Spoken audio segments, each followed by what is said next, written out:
Continuing day 93 with Judges 11. Now Jephthah the Gileadite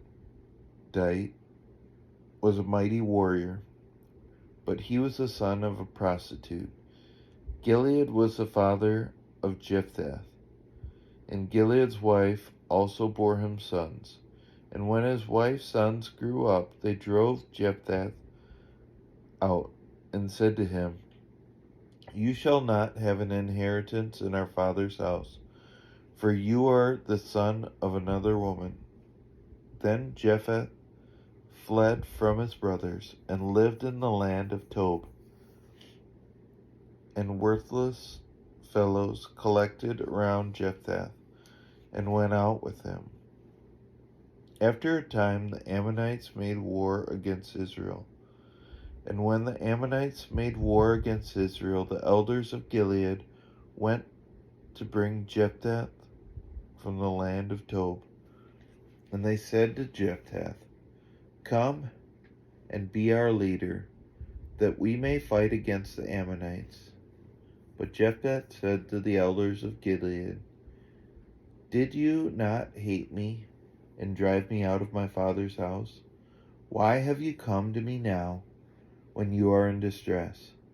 And the elders of Gilead said to Jephthah, "That is why we have turned to you now, that you may go with us and fight against the Ammonites, and be our head over all the inhabitants of Gilead."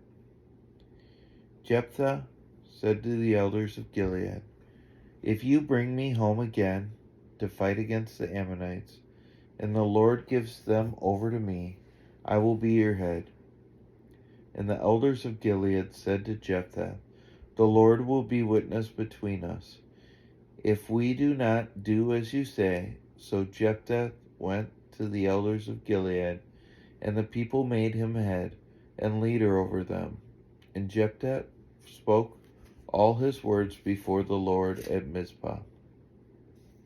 Then Jephthah sent messengers to the kings of the Ammonites and said, "What do you have against me, that you have come to me to fight against my land?"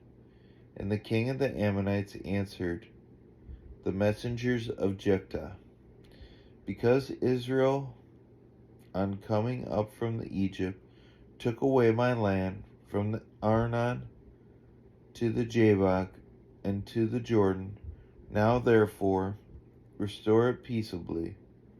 Jephthah again sent messengers to the king of the Ammonites and said to him, "Thus says Jephthah, Israel did not take away the land of Moab or the land of the Ammonites, but when they came up from Egypt, Israel went through the wilderness to the Red Sea and came to Kadesh. Israel then sent messengers to the king of Edom, saying, "Please let us pass through your land." But the king of Edom would not listen, and they sent also the king of Moab, but he would not consent. So Israel remained at Kadesh.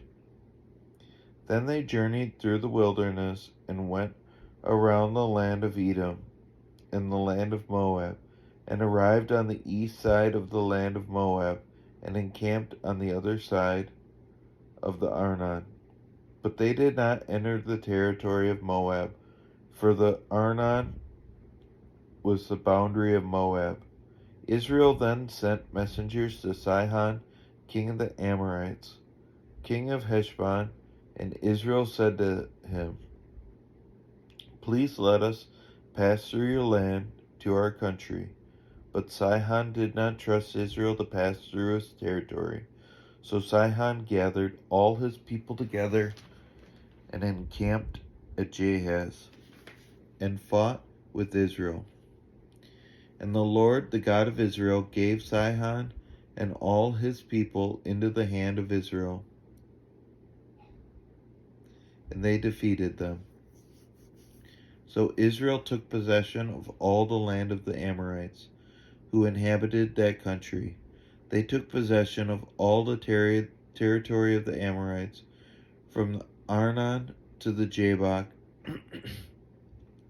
and from the wilderness to the Jordan. So then the Lord, the God of Israel, dispossessed the Amorites from before his people Israel. And are you to take possession of them? Will you not possess what Shemash, your God, gives you to possess? And all that the Lord our God has dispossessed before us, we will possess. Now, are you any better than Balak, the son of Zippor, king of Moab? Did he ever contend against Israel, or did he ever go to war with them? While Israel lived in Heshbon and its villages, and the Ar and its villages, and in all the cities that are on the banks of the Arnon, 300 years, why did you not deliver them within that time? I therefore have not sinned against you, and you do me wrong by making war on me. The Lord, the judge, decide the day between the people of Israel and the people of Ammon. But the king of the Ammonites did not listen to the words of Jephthah that he sent to him. Then the Spirit of the Lord was upon Jephthah, and he passed through Gilead and Manasseh, and passed on to Mizpah of Gilead. And from Mizpah of Gilead he passed on to the Ammonites. And Jephthah made a vow to the Lord and said, if you will give the Ammonites into my hand, then whatever comes out from the doors of my house to meet me when I return in peace from